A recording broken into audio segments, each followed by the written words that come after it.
स्वर सुधा मंच पर आप सभी का स्वागत है। आज सुनिए हिंदी साहित्य जगत की जानी मानी लेखिका आभा श्रीवास्तव द्वारा लिखी कहानी वे तीन। पूरे हफ्ते बाद दरवाजे पर खड़ी कमली को देखकर उमा का मन पंख सा हल्का हो गया। इतने घर बाहर संभालते संभालते वह कुम्हला सी गई थी।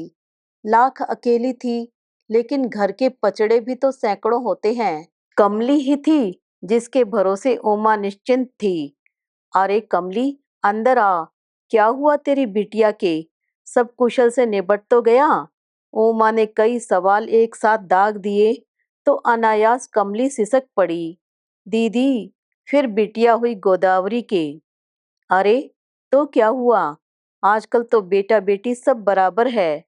उमा चौंकी जरूर, लेकिन घिसी पिटी सी सांत्वना दी कमली को। फिर भी उसका रोना बंद नहीं हुआ। दीदी, हमें तीसरी बिटिया होने का दुख नाही है। सबे आपन भाग लई के आवती है। मुला दामाद कसाई निकला। क्यों, क्या हुआ? अरे दीदी, का बतावें। 4 दिन की बिटिया रही, देखे आए रहा। एक दिन मौका पाए के ओके मुंह पर तकिया दबाई दियस। वो तो हमरे आंख कान खुले रहे।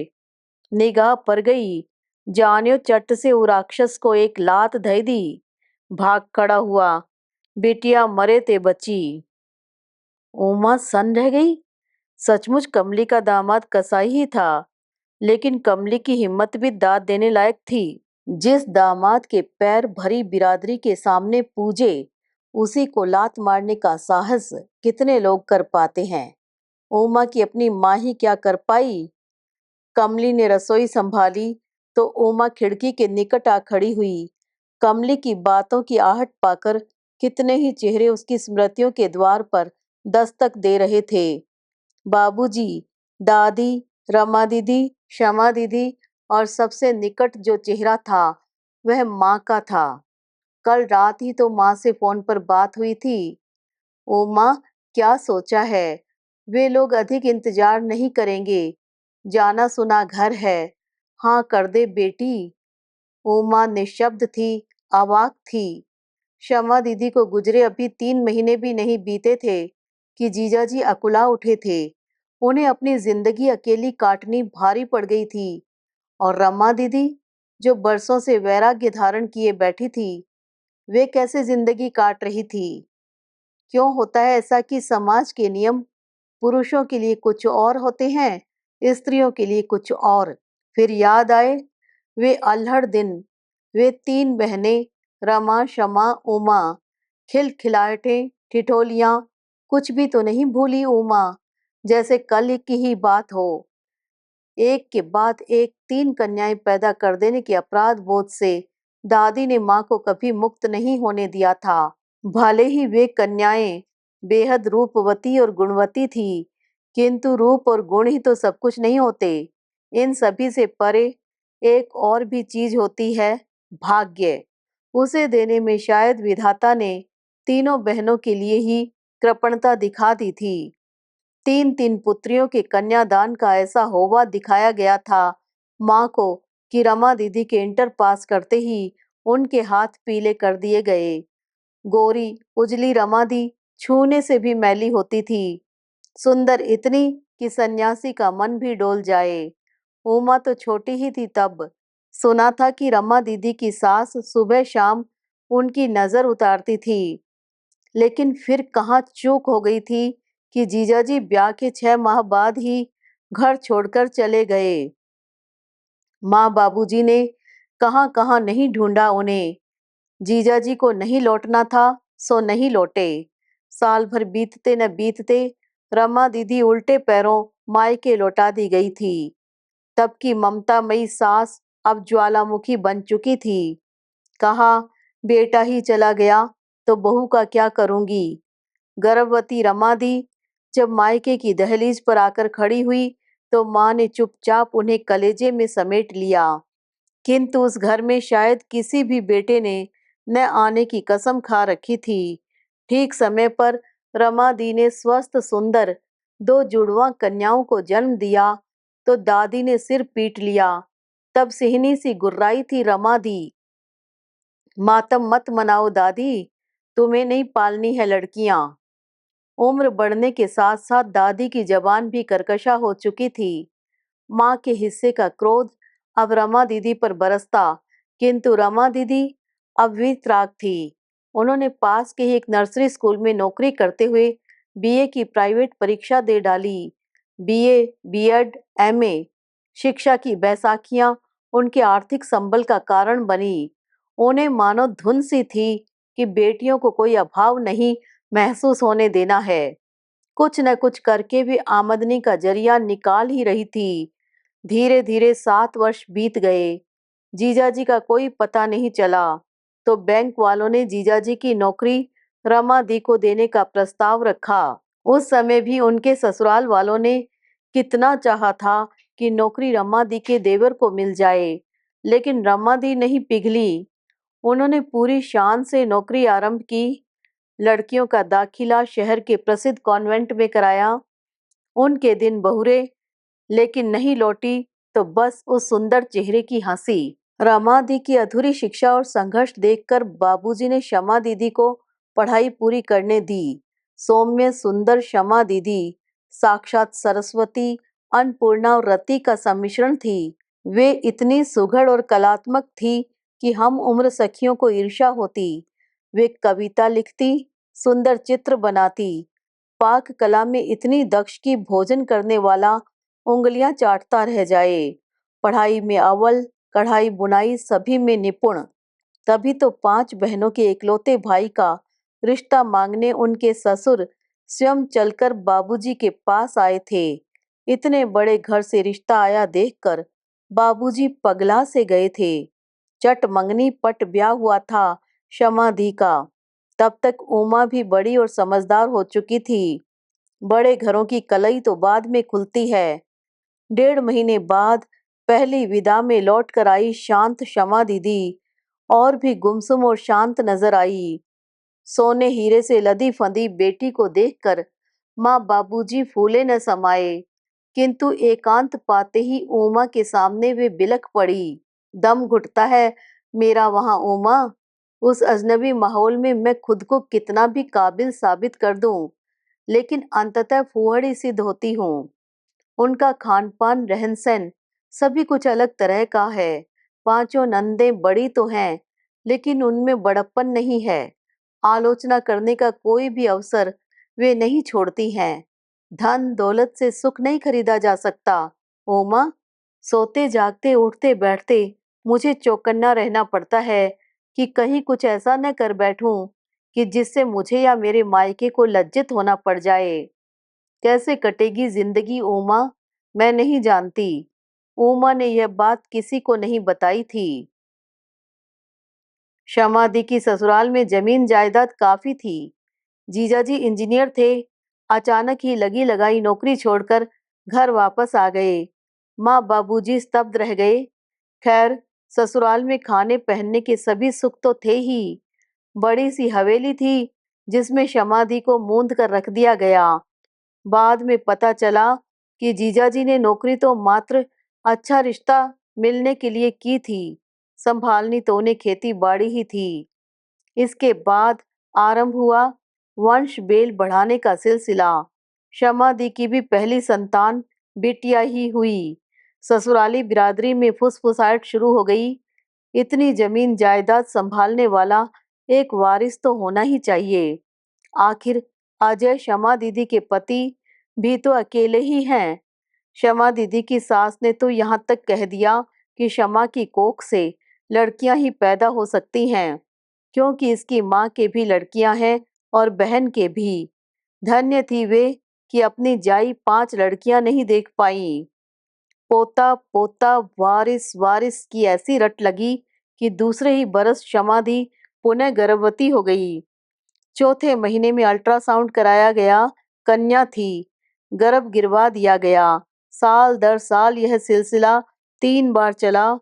शमा दी तन मन से खोखली हो चुकी थी।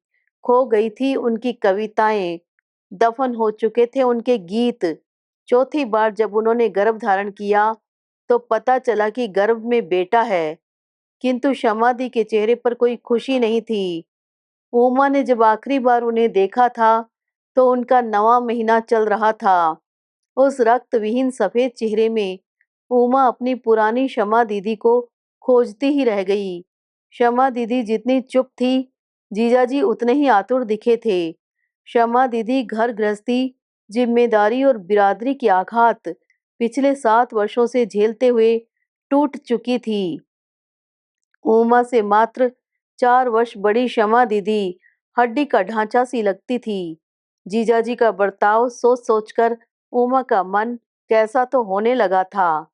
कुछ ही दिन बाद शमा दीदी की ससुराल से खबर आई कि डिलीवरी के समय रक्तचाप बेहद गिर जाने के कारण शमा दीदी चल बसी। वारिस तो हुआ, लेकिन मरा हुआ। सभी दुखी थे, चुप थे, क्योंकि सब जानते थे कि शमा दीदी की मृत्यु एक दिन में नहीं हुई थी। वे तिल तिल कर मरी थी, उन्हें मारा गया था। मृत्यु शैया पर पड़ी दादी ने जब ये खबर सुनी तो वे चित्कार कर उठी थी, हे दुर्गा मैया, बहुत पाप किए हैं हमने, उन पापों की सजा इन फूल सी बच्चियों को मत दो। रमा उमा के साथ माँ भी चौंक उठी थी। सदैव आत्म प्रशंसा में लीन रहने वाली दादी का यह नया रूप कैसा। उस रात कोई नहीं सोया। दादी ने सभी को जैसे पकड़ रखा था। उनकी नब्ज छूट चुकी थी। माँ, बाबूजी, रमा दीदी, उमा सभी पास थे। दादी का आत्म प्रलाप जारी था। बहुत पाप किए हैं हमने दुल्हन, का करते, पहला बच्चा होय का रहा, पूरे दिन हुए, जब दर्द उठे तो सास ने दुई ईंट थमाई, कहा कि इन पर बैठकर दर्द सह लेना, और एक पुड़िया थमाई संखिया की, कहा बेटा होई तो ठीक, बेटिया हुई तो संखिया चटाए देना। सुन रहे हो लल्ला, एक दुई नहीं 3-3 बिटिया मारी है हमने, तब तुम आए हो। हे दुर्गा मैया, हमें क्षमा, हमें क्षमा। कहते कहते दादी की आंखें पलट गई। उमा को दादी के मरने का कोई दुख न था।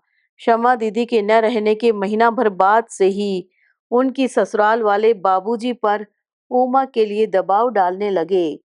कभी जीजाजी उमा के लिए आदर्श पुरुष हुआ करते थे। वे उमा की सुंदरता की, स्मार्टनेस की तारीफ करते तो उमा खुशी से फूल जाती।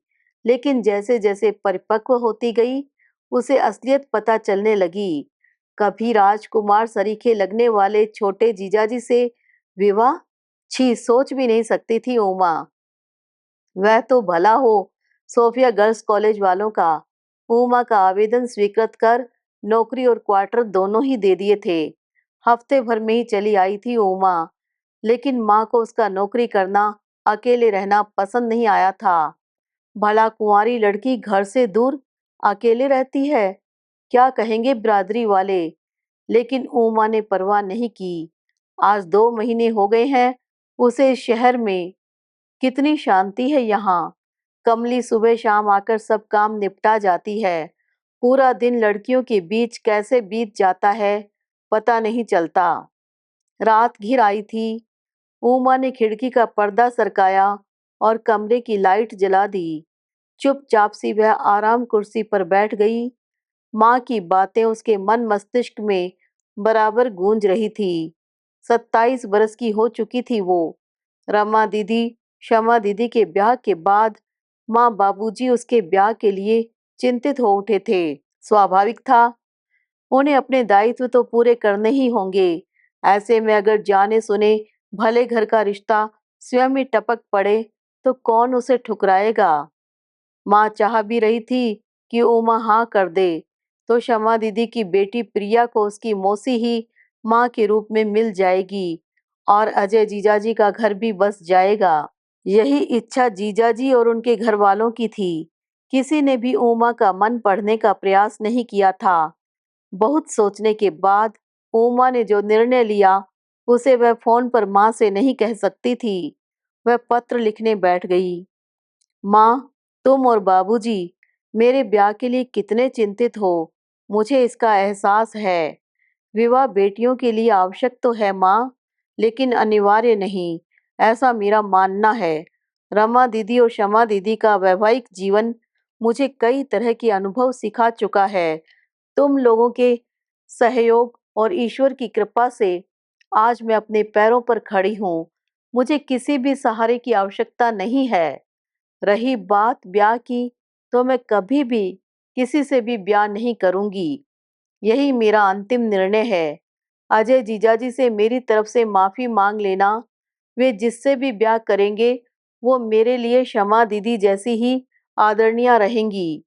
उनके भावी जीवन में प्रिया कोई बाधा नहीं बनेगी, इसलिए मैं प्रिया को कानूनन गोद लेने की पहल करूँगी। जीजाजी और उनके परिवार वाले मेरा ये अनुरोध अवश्य ही मान लेंगे, ऐसा मेरा विश्वास है। तुम्हारी बेटी उमा। करीब महीना भर बाद एक दिन कमली फिर रोती बिसुरती आ पहुंची। क्या हुआ कमली? जवाई लिवाए का आवे रहा गोदावरी को दीदी भेजा कि नहीं? नाई दीदी, हाथी के दांत खावे के और दिखावे के और घर ले जाए के कछु करे डारे बिटिया लोगन के साथ। हमार भरोसा उठ गवा दीदी, परवाह नाई बिरादरी की, मेहनत मजूरी करके पाल लेव लड़कियन को। उमा उसका चेहरा देखती रह गई। कमली के चेहरे के साथ ही माँ का चेहरा भी जुड़ गया था। उसका पत्र पाकर माँ कितना रोई थी, उसे रमा दीदी से पता चला था। अजय जीजाजी का रिश्ता तय हो गया था। वे लोग प्रिया को गोद देने को तैयार थे। कुछ ही दिनों में उमा प्रिया को कानूनन गोद लेकर अपने घर ले आएगी। लेकिन माँ क्या उसे क्षमा कर पाएंगी? माँ को भय है कि बिरादरी वाले क्या कहेंगे। क्या विवाह करना इतना ही आवश्यक है? अभी आप सब सुन रहे थे हिंदी साहित्य जगत की जानी मानी लेखिका आभा श्रीवास्तव द्वारा लिखी कहानी वे तीन। आशा करती हूँ कहानी आपको अवश्य पसंद आई होगी। कृपया लाइक करें, कमेंट करें और चैनल को सब्सक्राइब करना न भूलें।